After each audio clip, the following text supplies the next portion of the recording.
السلام عليكم ورحمة الله وبركاته. الحمد لله وحده لا شريك له في ألوهيته ولا ند له في ربوبيته ولا مثيل له في أسمائه وصفاته ليس كمثله شيء وهو السميع البصير. الصلاة والسلام على رسوله الأمين وعلى آله وأصحابه أجمعين. أما بعد، فقد قال الله تعالى في قرآنه الكريم وفرقانه المجيد: أعوذ بالله من الشيطان الرجيم. بسم الله الرحمن الرحيم. يا أيها الذين آمنوا اتقوا الله حق تقاته ولا تموتن إلا وأنتم مسلمون. وقال نبينا صلى الله عليه وسلم في حديثه المبارك: فإن أصدق الحديث كتاب الله وخير الهدي هدي محمد صلى الله عليه وسلم وشر الأمور محدثاتها وكل محدثة بدعة وكل بدعة ضلالة وكل ضلالة في النار. அன்பிற்கினிய சகோதர சகோதரிகளே, அல்லாஹ்வினுடைய மாபெரும் வரலால் இந்த புனிதமான ரமலான் காலத்தில் இரவு தொழுகையை முடித்துவிட்டு அல்லாஹ்வுடைய அருளை எதிர்பார்த்தவர்களாக அவருடைய வார்த்தைகளை செவிமடுப்பதற்காக பேசுவதற்காக வேண்டி நாம் அமர்ந்திருக்கிறோம். அல்லாஹு தஆலா இந்த வார்த்தைகளின் மூலமாக நமக்கு ஹிதாயத்தை தந்துருளி நாளை மறுமை நாளையில் சொர்க்கத்தை தர வேண்டும் என்ற துஆவோடு நான் ஆரம்பம் செய்கிறேன். உலகத்தில் வாழக்கூடிய எல்லா மனிதர்களுக்கும் ஆசைகள் உண்டு. ஆசை இல்லாத உலகத்தில் இருக்கிறாங்க பாருங்க. ஆசை இல்லாதவங்க இந்த உலகத்தில் கிடையவே கிடையாது. ஏழையாக இருக்கக்கூடியவன் செல்வந்தனாக ஆகணும்னு ஆசைப்படுறான். செல்வந்தனாக இருக்கக்கூடியவன் மேலும் மேலும் செல்வத்தை சேர்க்கணும்னு ஆசைப்படுறான். அடங்க மாட்டுக்கிறான். இருக்கா இல்லையா? அடங்க மாட்டுக்கிறான், அலையிறான். திருமணம் ஆகாதவன் திருமணம் ஆகணும்னு ஆசைப்படுறான்.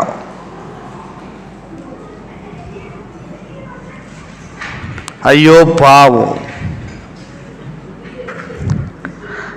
ஆனால் இமாம்கள் சொல்லுவாங்க, திருமணம் இருக்கு பார்த்தீங்களா, அது ஒரு கோட்டை. வெளியில இருக்கிறவன் உள்ள போகணும்னு ஆசைப்படுவான், அந்த கோட்டைக்குள்ள போகணும்னு. உள்ள இருக்கிறவன் இந்த கோட்டையை விட்டு வெளியே வரணும்னு ஆசைப்படுவான். இப்ப திருமணம் ஆகாதவங்க திருமணம் ஆகணும் அப்படிங்கிற ஆசைகள் இருக்கும். திருமணம் ஆனவங்க ஒரு குழந்தை குட்டியை பெற்றுக்கிட்டா நல்லா இருக்குமே அப்படிங்கிற ஒரு ஆசை இருக்கும். வாடகை வீட்டில் இருக்கிறவங்க சொந்த வீடு வாங்கினா நல்லா இருக்குமே அப்படிங்கிற ஆசை இருக்கும். டூ வீலர் சாதாரண வண்டி வச்சிருக்கிறவங்க ஒரு பெரிய ஒரு கேடிஎம் பைக் மாதிரி பெரிய பைக்கா வாங்கினா சீன் போடலாமே அப்படிங்கிற ஒரு ஆசை இருக்கும். ஆசைகள் உலகத்தில் மனிதனுக்கு எல்லாருக்கும் ஒவ்வொரு விதமான ஆசைகள் உண்டு.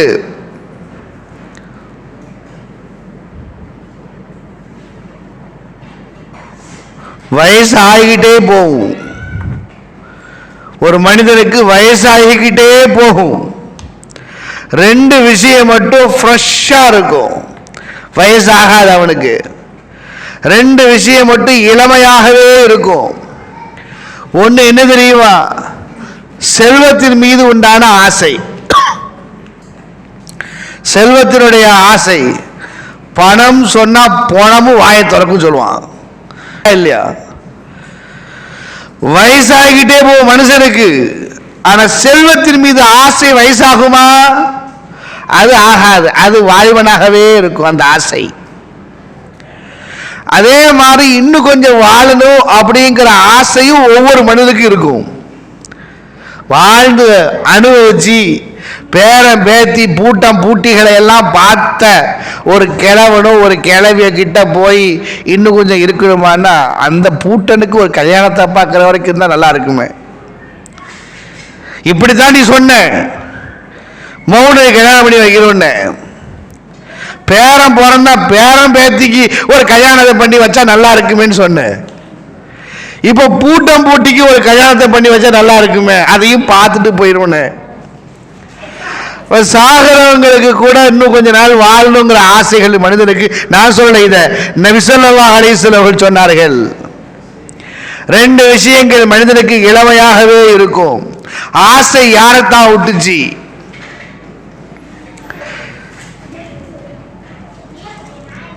மன்ஹூமானிலா இஷ்பான். 2 பேருக்கு ஆசை தீராது. ஒருத்தர் யாருன்னா மன்ஹூமுன் பில் இல்மி லா இஷ்பா. நல்ல கல்விமான் இருக்கிறான் வச்சுக்க, கல்வியாளருக்கு படித்துக்கொண்டே இருக்கணும் படித்துக்கொண்டே இருக்கணுங்கிற ஆசை இருந்துகிட்டே இருக்கும். ஒரு கல்வியாளர் அவனுக்கு அந்த கல்வி பசி தீராது. கல்வி பசி தீராது. இன்னும் படிக்கணும் ஆசை இருக்கும். 2வது செல்வத்தை தேடக்கூடியவன்.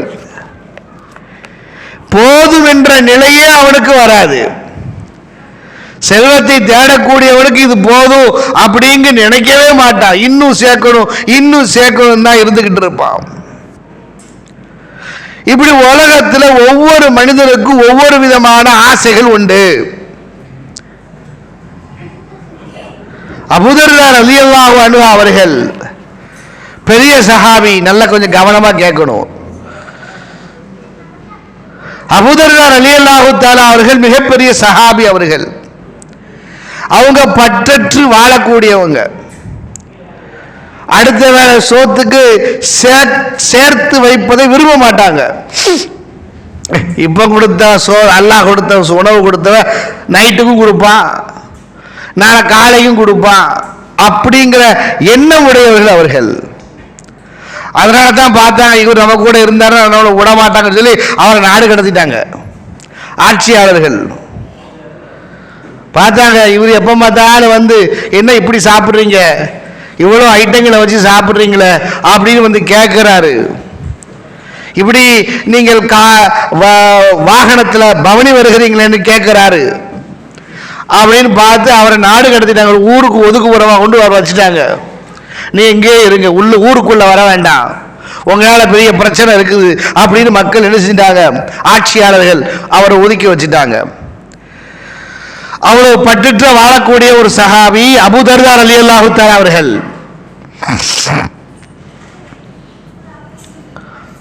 திமிஷ்கில் இருக்கிறாரு. திமிஷ்கில் இருக்கும் பொழுது அங்குள்ள மக்கள் பார்த்தா அவங்க செல்வங்கள் அதிகமாக சேகரிக்கிறாங்க. வீடுகளை கட்டுறாங்க, உயர்வான வீடுகளை எல்லாம் கட்டுறாங்க மக்கள். இவருக்கு அது பிடிக்கல.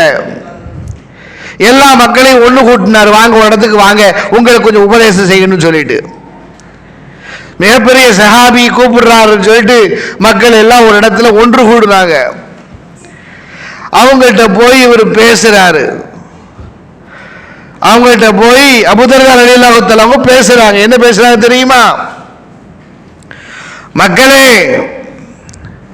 உண்ணாதவற்றை நீங்கள் சேகரிக்கிறீர்கள், எதை நீங்க சாப்பிடலையோ அதை சேகரிக்கிறீங்க. வசிக்காதவற்றை நீங்கள் கட்டுகிறீர்கள். புரிஞ்சா? புரியல. உண்ணாதவற்றை நீங்கள் சேகரிக்கிறீர்கள். ஒரு மனுஷன் ஒரு மாசம் சாப்பிட்றதுக்கு எவ்வளவு செலவாகும்? சாப்பிட்றதுக்கு மட்டும் ஒரு மாசம் ஒரு மனிதனுக்கு எவ்வளவு செலவாகும்? 10,000 ரூபா ஆகுமா? 15,000 ரூபா வச்சுக்கோங்க. ஒரு நாளைக்கு 500 ரூபா கணக்கு. காலையில் 150 ரூபா நாஸ்டா, மத்தியானம் 200 ரூபா பிரியாணி, 350, நைட்டுக்கு 150 ரூபா போட்டுருங்க, 500 ரூபா ஒரு நாளைக்கு. ஒரு நாளைக்கு 500 ரூபா செலவு. இவன் சம்பாத்திய ஒரு நாளைக்கு எவ்வளோ சம்பாதிக்கிறான்? எவ்வளோ சம்பாதிக்க? ஒரு நாளைக்கு 1000 ரூபா சம்பாதிக்க, 2000 ரூபா சம்பாதிக்கிறான். எதுக்கு? அதைத்தான் சொன்னார்கள், உண்ணாதவற்றை நீங்கள் சேகரிக்கிறீர்கள். உனக்கு எவ்வளவு செலவாகும் போதும். ஆனா மனிதன் அப்படி இல்லையா? ஆயில்ல பார்த்தா அவனுக்கு ஆயிலும் ஒரு செலவு, சாப்பாட்டு செலவுக்குன்னு பார்த்தா ஒரு ஆயிலுக்கும் பார்த்தா ஒரு 10 லட்சம் ரூபா செலவாகும் சாப்பாட்டுக்குன்னு, இல்லை ஒரு 20 லட்சம் ரூபா செலவாகும் வச்சுக்கோங்க. ஆனால் அவன் எவ்வளவு சம்பாதிக்க? லட்சமா சம்பாதிக்கனா இல்லையா சொல்றாங்க. இப்படி இது மனிதனுடைய ஆசை. அதே மாதிரி வசிக்காதவற்றை நீங்கள் கட்டுகிறீர்கள். எங்க நீங்க தங்களையோ அதை நீங்கள் கட்டுகிறீர்கள். உதாரணத்திற்கு பாருங்க, இங்க எல்லாரும் வாடகை வீட்டில் இருக்கோம், சொந்த ஒரு வீட்டில் வீடு கட்டியிருப்போம். ஊர்ல எல்லாருக்கும் வீடு இருக்கும். மெட்ராஸ் சொந்த ஊராக இருக்கவங்களுக்கு அவங்க வேற விஷயம். இப்போ நம்மளே மாதிரி இருக்கக்கூடியவங்க எல்லாம் ஊர்ல வீடு கிடக்கு, திருநெல்வேலியில் வீடு கிடக்கு, 30 லட்சம் ரூபாய் செலவு பண்ணி வீடு கட்டி இருக்கு. இங்க இருக்கிறோம், இங்க வாடகை வீட்டில் இருக்கிறோம், சிங்கிள் பெட்ரூம் ஹாலில். ஊர்ல பார்த்தா பெரிய வீடு. அதான் சொல்றாரு, வசிக்காதவற்றை நீங்கள் கட்டுகிறீர்கள். எதுக்கு? உனக்கு இங்க இருக்கிற முடிவாகி போச்சு. கேமரா அங்க ஃபிட் பண்ணிட்டு இங்க பார்த்துக்கிட்டு இருக்கான் உட்காந்து, சென்னையில் உட்காந்து கேமரா. இது வராண்டா, சூப்பர். இது first floor, second floor, bathroom. எவ்வளவு காலம் பார்ப்ப நீ? மொபைல்லே பார்க்கறது இருக்கா இல்லையா?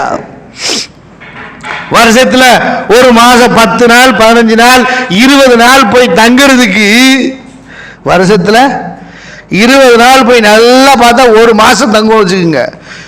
ஒரு மாசம் தங்கிறதுக்கு 11 மாசம் கிடக்கிறது. வருஷத்துல ஒரு மாசம் போய் தங்கிறதுக்கு எவ்வளவு செலவு பண்ணியிருக்கோம்? 30 லட்சம் ரூபாய் செலவு பண்ணியிருக்கோம். எதுக்கு?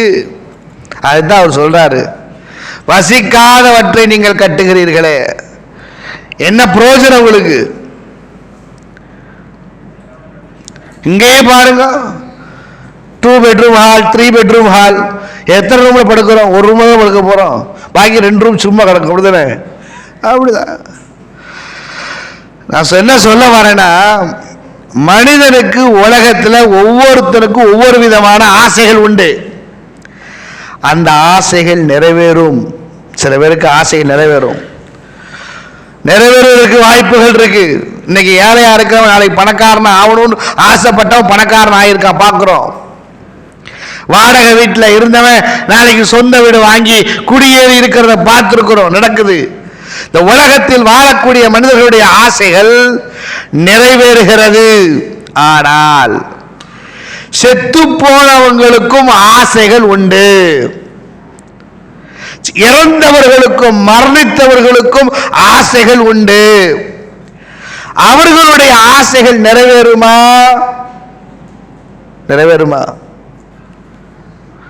செத்து போனவருடைய ஆசைகள் நிறைவேறுமா? நிறைவேறாது. செத்து போனவர்கள் எதை கொண்டு ஆசைப்பட்டார்களோ அந்த செயலை வாழக்கூடிய நாம் செய்வதற்கு சக்தி பெற்றிருக்கிறோம். நம்ம நினைச்ச செய்ய முடியும். செத்து போனவங்க ஆசைப்படுறாங்க, ஐயோ ஒரு சுபஹானல்லாஹ் சொல்லாம போயிட்டனே, சதகா தான தர்மங்கள் கொடுக்காம போயிட்டனே, யா அல்லாஹ் எனக்கு கொஞ்ச கால அவகாசம் கொடு, இதோ நான் போய் எங்கிட்ட இருக்கிற எல்லா செல்வத்தையும் நான் வாரி வழங்கிட்டு நான் வந்துடுறேன் அப்படின்னா அவனுடைய இது ஏற்றுக்கொள்ளப்படுமா? படாதா? ஏற்றுக்கொள்ளப்படுமா? அல்லாஹ் என்ன சொல்லுவான்? நோ, உன் டைம் முடிஞ்சு போச்சு, இனி தலைகீழ் நீ என்ன செய்ய முடியாது, போக முடியாது. அவனுக்கு நேரம் வந்துட்டுன்னா கதை முடிஞ்சிச்சு, அவ்வளவுதான். ஒரு நிமிஷம் முந்தாது பிந்தாது. அப்ப அவன் எதை கொண்டு ஆசைப்பட்டானோ, எதை செய்ய வேண்டும் என்று மரணித்தவனோ மரணிக்க போகிறவனோ ஆசைப்பட்டானோ அந்த செயலை இப்ப நாம் செய்வதற்கு சக்தி பெற்றிருக்கிறோமா இல்லையா? சக்தி இருக்கா இல்லையா? அவன் சதக்கா கொடுக்கணும்னு நினைச்சான், கொடுக்க முடியல. நம்ம கொடுக்க முடியுமா? முடியாதா? சுப்ஹானல்லாஹ் சொல்லாம போயிட்டேனேன்னு வருத்தப்பட்டான். அவன் சொல்ல முடியாது, வாழக்கூடிய நாம் சொல்ல முடியுமா முடியாதா? சொல்லலாம். நம்ம சொல்றோமா? இல்ல. அருமை தோழர்கள், நண்பர்களே, இறந்து போனவர்களுக்கும் ஆசைகள் உண்டு. أن تقول نفس يا حسرة على ما فرطت في ذنب الله وإن كنت لمن الساخرين. முடியாது. வருத்தப்படுவான், ஐயோ எனக்கு நேர்ந்த கை சேதமே, கவனிக்காம விட்டுட்டனே, தொழாம விட்டுட்டனே. வந்து சொன்னார்கள், கேட்காமல் விட்டு விட்டேனே, கேட்டும் அதற்கு அமல் செய்யாமல் விட்டு விட்டேனே என்று மனிதர்கள் வருத்தப்படுவார்கள். அருமை தோழர்கள், நண்பர்களே, ஏமாந்து விடக்கூடாது. அல்லாஹ் சொல்லுகிறான், وَأَنْفِقُوا مِمَّا رَزَقْنَاكُم مِّن قَبْلِ أَن يَأْتِيَ أَحَدَكُمُ الْمَوْتُ. உங்களில் ஒருவருக்கு மரணம் வருவதற்கு முன்னால் நாம் கொடுத்த செல்வத்திலிருந்து நீங்கள் தான தர்மம் கொடுத்து விடுங்கள்.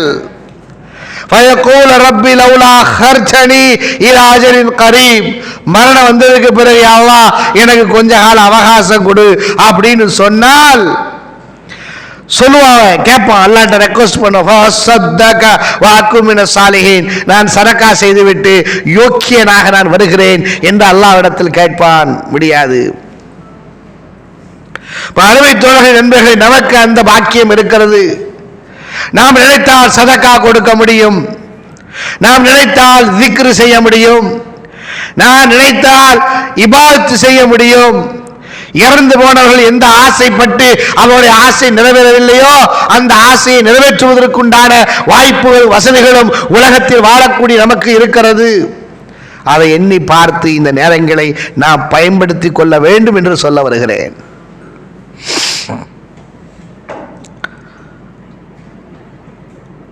ஒரு முறை நபி ஸல்லல்லாஹு அலைஹி வஸல்லம் அவர்கள் ஒரு அற்புதமான ஒரு திக்ரை உங்களுக்கு சொல்லித் தருகிறேன். நாளைக்கு மனுஷன் வருத்தப்படுற திக்ர் செய்யாமல் போயிட்டவே, என்னுடைய காலங்கள் எல்லாம் வீணாகி போய்விட்டது என்றுதான் ஒரு மனிதன் வருத்தப்படுவான். ஒரு முறை நபி ஸல்லல்லாஹு அலைஹி வஸல்லம் அவர்கள் ஃபஜ்ர் தொழுகையை தொழுது விட்டு வீட்டுக்கு வர்றாங்க. வீட்டு கொஞ்ச நேரத்தில் வீட்டை விட்டு வெளியில் கிளம்புகிறார்கள். ஃபஜ்ர் தொழுது விட்டு வீட்டை விட்டு நபி ஸல்லல்லாஹு அலைஹி வஸல்லம் அவர்கள் வெளியில் கிளம்புகிறார்கள். வெளியில வரும்போது பார்த்தா அவர்களுடைய அருமை மனைவி அன்னை ஜுவைரியா ரலியல்லாஹு அன்ஹா அவர்கள் முஸல்லா விரித்து அதில் உட்கார்ந்து இபாதத் செய்து கொண்டிருக்கிறார்கள், திக்ர் செய்து கொண்டிருக்கிறார்கள். நபி ஸல்லல்லாஹு அலைஹி வஸல்லம் அவர்கள் வீட்டை விட்டு வெளியேறி சென்று விட்டார்கள். அவர்கள் நபி ஸல்லல்லாஹு அலைஹி வஸல்லம் அவர்கள் வீட்டை விட்டு வெளியேறி சென்று எல்லா வேலைகளையும் தேவைகளையும் முடித்துவிட்டு லுஹாவுடைய நேரத்தில் வீட்டுக்கு திரும்பி வருகிறார்கள். எப்போ வராங்க? லுஹாவுடைய நேரம், சூரியன் உச்சியில் இருப்பதற்கு கொஞ்சம் முன்னால் இருக்கக்கூடிய நேரம், சுமார் ஒரு 11 மணி வைத்துக் கொள்ளுங்களேன். நபியை வீட்டுக்கு திரும்பி வருகிறார்கள். நபியுடைய மனைவி முஸல்லாவிலேயே உட்கார்ந்து இபாதத் செய்து கொண்டே இருக்கிறார்கள். எப்ப ஆரம்பிச்சவங்க? ஃபஜ்ர்ல ஆரம்பிச்சவங்க. எதுவரைக்கும் உட்கார்ந்துட்டு இருக்கிறாங்க? நபி ஸல்லல்லாஹு அலைஹி வஸல்லம் லுஹாவுடைய தொழுகை அந்த நேரத்தில் வீட்டுக்கு வருகிற வரைக்கும் உட்கார்ந்து திக்ர் செய்து கொண்டிருக்கிறார்கள். நபி ஸல்லல்லாஹு அலைஹி வஸல்லம் வந்தவர்கள் கேட்டார்கள் தன்னுடைய மனைவியை பார்த்து, நான் போகும்போது நீங்கள் உட்கார்ந்து இருந்தீர்களே, திரும்ப வரும்போது உட்கார்ந்து இருக்கிறீர்களே, அது வரைக்கும் நீங்கள் உட்கார்ந்து நீங்கள் இபாதத் செய்து கொண்டா இருந்தீர்கள் என்று கேட்கிறாங்க. நான் போகும்போது இருந்தீங்களே, வரும்போது பார்க்க இருக்கிறீங்களே, அவ்வளோ நேரம் நீங்கள் திக்ர் செய்து இபாதத் செய்து கொண்டிருக்கிறீர்களா என்ற பொழுது, ஆமாம் யா ரசூலல்லாஹ், நீங்க போகும்போது இருந்தோம் இல்லையா, இப்போ வரைக்கும் நான் உட்கார்ந்து திக்ர் செஞ்சுக்கிட்டு இருக்கிறேன், இபாதத் செஞ்சுக்கிட்டு இருக்கேன்னு சொன்னாங்க. நபி ஸல்லல்லாஹு அலைஹி வஸல்லம் இதை கேட்டுவிட்டு சொன்னார்கள் மனைவியை பார்த்து, நான் வெளியில் சென்று 3 தடவை ஒரு திக்ரை சொன்னேன். சுப்ஹானல்லாஹி வ பிஹம்திஹி அதத ஹல்கிஹி வ ரிதா நஃப்ஸிஹி வ ஸினத அர்ஷிஹி ஓ மிதாத கலிமாத்திஹி. எல்லாம் தெரியுமா? தெரியுமா? அந்த திக்ர் தெரியுமா? தெரியுமா? சுபஹானல்லாஹி வ பிஹம்திஹி எழுதி வச்சுக்குங்க. இமாம் சாப்பிட்ட கேட்டு தெரிஞ்சுக்கிடுங்க தயவு செய்து தோழர்களே. சுபஹானல்லாஹி வ பிஹம்திஹி, அல்லாஹ்வுடைய படைப்புகள் எண்ணிக்கை. சுபஹானல்லாஹி வ பிஹம்திஹி, அல்லாஹ் புகழுக்கு உரியவன். அதத ஹல்கிஹி, எவ்வளவு படைப்புகள் இருக்கிறதோ அவ்வளவு புகழுக்குரியவன். வரிதா நஃப்ஸிஹி, எவ்வளவு புகழ் அல்லாஹ்வுக்கு பிடிக்குமோ அவ்வளவு புகழுக்குரியவன். வஸினத அர்ஷிஹி, அல்லாஹ்வுடைய அர்ஷுடைய வெயிட் அளவுக்கு அல்லாஹ் புகழுக்குரியவன். மிதாத கலிமாத்திஹி, எவ்வளவு வார்த்தைகள் இருக்கிறதோ அவ்வளவுக்கு அல்லாஹ் புகழுக்குரியவன். இதை நான் 3 முறை சொன்னேன். நபி ஸல்லல்லாஹு அலைஹி சொன்னார்கள், இதை 3 முறை சொன்னேன். நான் வீட்டை விட்டு வெளியில போய் அந்த 3 முறை சொன்னதனால் கிடைக்கக்கூடிய நன்மையையும், நீ காலையிலிருந்து இப்பொழுது வரைக்கும் நீங்கள் திக்ர் செய்து இபாதத் செய்து கொண்டிருந்தீர்களே, அதனால் உங்களுக்கு கிடைக்கக்கூடிய நன்மையும் ஒப்பிட்டு பார்ப்போமேயானால், நான் 3 தடவை சொன்னேன் அல்லவா இந்த திக்ர், இதற்கு கிடைக்கக்கூடிய நன்மைகள் தான் அதிகமானது. புரிஞ்சா? புரிஞ்சா? புரிஞ்சா? நீங்கள் இவ்வளவு நேரம் திக்ர் செய்து கொண்டிருந்தீர்களே, நான் காலையில் வெளிக்கிளம்பி சென்று 3 முறை இந்த திக்ரை சொன்னேனே, அதனால் எனக்கு கிடைக்கக்கூடிய நன்மையும் இவ்வளவு நேரம் உட்கார்ந்து நீங்கள் செய்த அந்த நன்மையை ஒப்பிட்டு பார்த்தால், நான் சொன்ன அந்த திக்ருக்கு கிடைக்கக்கூடிய நன்மைகள் தான் அதிகம் என்று சொல்லி காட்டினார்கள். அருமை தோழர் என்பவர்கள், தினமும் ஃபஜ்ருடைய தொழுகைக்கு பிறகு 3 முறை இந்த திக்ரை சொல்ல வேண்டும். அவ்வளவு அற்புதமான நிறைய நன்மைகளை பெற்றுத்தரக்கூடிய ஒரு திக்ர் என்பதை புரிந்து கொள்ள வேண்டும். செய்யலாமா இன்ஷா அல்லாஹ்? அடுத்து ஒரு திக்ரு, நபி ஸல்லல்லாஹு அலைஹி வஸல்லம் உடைய சஹாபாக்களில் சஅத் இப்னு அபி வக்காஸ் ரலியல்லாஹு தஆலா அவர்கள், சஅத் இப்னு அபி வக்காஸ் ரலியல்லாஹு தஆலா அவர்கள் பள்ளிவாசலுக்கு வருகிறார்கள். பள்ளிவாசலிலே உஸ்மான் ரலியல்லாஹு அன்ஹு அவர்கள் இருக்கிறார்கள். வந்தவர்கள் உஸ்மான் ரலியல்லாஹு அன்ஹு அவர்களை பார்த்து அஸ்ஸலாமு அலைக்கும் வ ரஹ்மத்துல்லாஹி வ பரக்காத்துஹு அப்படிங்கிற சலாத்தை சொல்றாங்க. சஅத் இப்னு அபி வக்காஸ் ரலியல்லாஹு தஆலா சொல்லுகிறார்கள், நான் பள்ளிவாசலுக்குள் நுழைந்தேனே, நான் நுழையக்கூடியதை பள்ளிவாசலில் இருந்த உஸ்மான் ரலியல்லாஹு அவர்கள் என்னை பார்த்தார்கள். யார் வாரான்னு பார்த்தாங்க, கண் நிறைய பார்த்தார்கள். சொல்றாங்க, கண் நிறைய பார்த்தார்கள். மல் அபி ஐனை, கண் நிறைய பார்த்தார்கள். நான் சலாம் சொன்னேன். உஸ்மான் ரலியல்லாஹு அன்ஹு அவர்கள் என்னுடைய சலாத்திற்கு பதில் சலாம் சொல்லவில்லை. சலாத்துக்கு பதில் சலாம் சொல்லல. அஸ்ஸலாமு அலைக்கும் வ ரஹ்மத்துல்லாஹி வ பரக்காத்துஹு சொல்றாங்க, பதிலுக்கு சலாத்துக்கு பதில் வரல. இவங்களுக்கு மனசு கஷ்டமாயிடுச்சு. என்னடா அது, சலாம் சொன்ன தோழர் நண்பர் சலாத்துக்கு பதில் சொல்லலையே, என்ன ஆனது, ஏன் இப்படி செய்கிறார், எப்பொழுதும் இப்படி இருக்க மாட்டார்களே, என்ன காரியம் என்று மனது படபடத்தவர்களாக அன்றைக்கு ஆட்சியில் இருந்த உமர் ரலியல்லாஹு இடத்திலே வருகிறார்கள். வந்து கேட்கிறாங்க, அமீருல் முஃமினீன் அவர்களே, ஹல் ஹதஸ ஃபில் இஸ்லாமி ஷைஉன், இஸ்லாத்தில் ஏதாவது நடந்திருக்குதா, பிரச்சனைகள் எதுவும் வந்திருக்கிறதா நமக்கு? இல்லையே. இல்லை, எதிரிப்படைகள் நம்மை தாக்குவதற்காக வேண்டி வருகிறார்களா? அப்படி ஒன்று யார் வரவில்லையே. பின்ன என்ன நடந்தது? நான் பள்ளிவாசலுக்குள் வந்தேன், உஸ்மான் அவர்கள் பள்ளியில் இருந்தார்கள், என்னை பார்த்தார்கள், நான் சலாம் சொன்னேன், அந்த சலாத்திற்கு பதில் சொல்லவில்லையே, என்ன காரணம் என்று எனக்கு தெரியவில்லையே என்று கேட்டார்கள். உமர் ரலியல்லாஹு அன்ஹு அவர்கள் இந்த பிரச்சனையை அப்படியே விட்டுவிடவில்லை. சலாத்திற்கு பதில் சொல்லவில்லை என்று சொன்னால் அது எப்படி? கூப்பிடுங்கள் உஸ்மான் ரலியல்லாஹு அவர்களை கேட்போம். இன்னைக்கு நம்மளா இருந்தா எப்படி நம்ம நிலைமையா இருந்தா சலாத்துக்கு பதில் சொல்லியா இரு வச்சுக்கிறேன், நீ சலாம் சொல்லும்போது நான் முகத்தை திருப்பிட்டு போறேன். மனுஷனாங்க அவரு சலாம் சொன்னா கூட பதில் சொல்ல மாட்டேங்க, பேதீனிய தீனே கிடையாது அப்படி நம்ம சொல்லிடுவோம். அப்படித்தான் சொல்லுவோம். நம்ம பேச்சு அப்படித்தான். என்ன மனுஷங்க சலாத்து கூட பதில் சொல்ல மாட்டேங்க, முகத்திலே முடிக்க கூடாது அப்படி சொல்லுவோம், ரியாக்ட் பண்ணுவோம். ஆனால் அவர்கள் அந்த பிரச்சனையை விடவில்லை. என்ன ஏன் என்று தெரிந்து கொள்ள வேண்டும் என்று உஸ்மான் அல்லாஹ்விற்கு போய் சொல்லுகிறார்கள், உமர் அல்லாஹ்விடத்தில் போய் சொல்லுகிறார்கள்.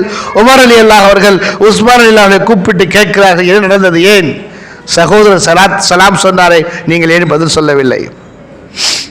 உஸ்மான் அலி அல்லாஹ் சொன்னார்கள், என்ன இவர் எனக்கு சலாம் சொன்னாரா? நான் அவரை பார்க்கவே இல்லை, சலாம் சொல்லவே இல்லை. சலாம் சொன்னால் நான் ஏன் பதில் சொல்லாமல் இருக்க போகிறேன் என்று கேட்டார்கள். ஆச்சரியம். அவர் என்ன சொன்னார்? கண்ணிறைய பார்த்தார் என்று சொன்னார்கள் அல்லவா?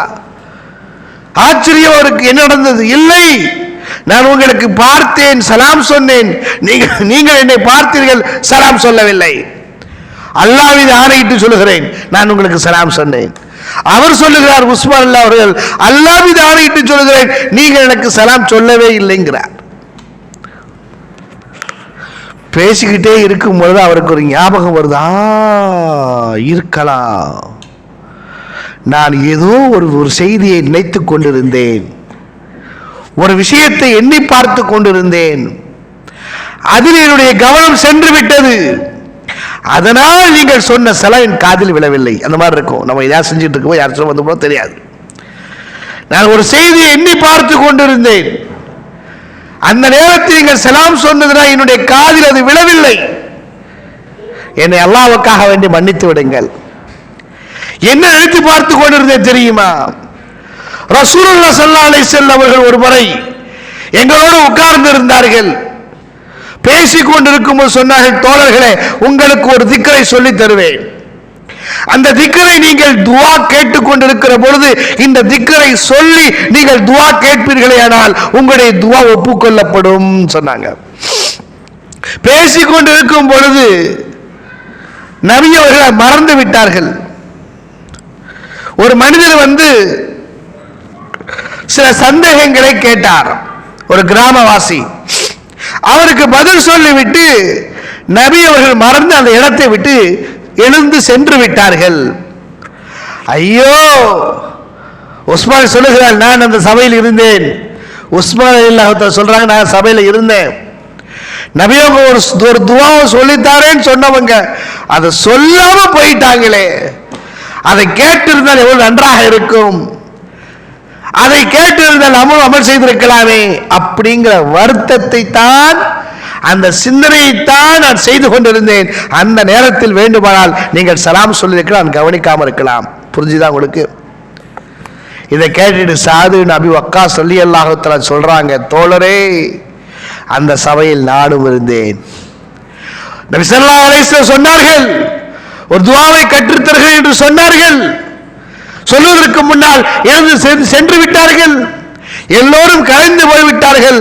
ஆனால் நான் எப்படியாவது நபியிடத்தில் போய் அந்த துஆவுக்கு திக்ர் என்ன என்று கேட்டுவிட்டு தான் வீட்டுக்கு செல்ல வேண்டும் என்று நபிக்கு பின்னால் போய் கொண்டிருந்தேன். நபிகள் அவருடைய வீட்டுக்கு சென்று விட்டார், வீட்டுக்கு அருகில் போய்விட்டார்கள். நான் பின்னால் போனவன், நான் வருவதை அல்லாஹ்வின் தூதருக்கு தெரிவிக்க வேண்டும் என்பதற்காக வேண்டி என்னுடைய செருப்பின் மூலமாக பூமியில் ஓங்கி அடித்தேன். சப்தம் கேட்டது. நபியவர்கள் திரும்பி பார்த்தார்கள். என்ன சஅத் இப்னு அபி வக்காஸ், என்ன விஷயம்? அல்லாஹ்வின் தூதரே, ஒரு திக்ரை சொல்லித்தார் என்று சொன்னீர்களே, நீங்கள் மறந்துவிட்டு வந்து விட்டீர்கள். அது என்னவென்று கேட்பதற்காகத்தான் நான் வந்திருக்கிறேன், அது என்னவென்று சொல்லித்தாருங்கள். நபி ஸல்லல்லாஹு அலைஹி வஸல்லம் சொன்னார், ஆமாம், நானும் சொல்ல நினைத்தேன், மறந்து விட்டு வந்துட்டேன். அது என்ன திக்ரு தெரியுமா?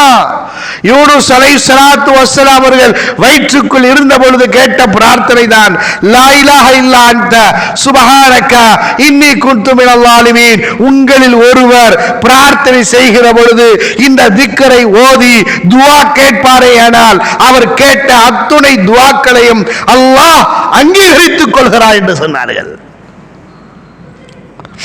فإنه لم يدع بها مسلم ربه في شيء قط إلا استجاب له.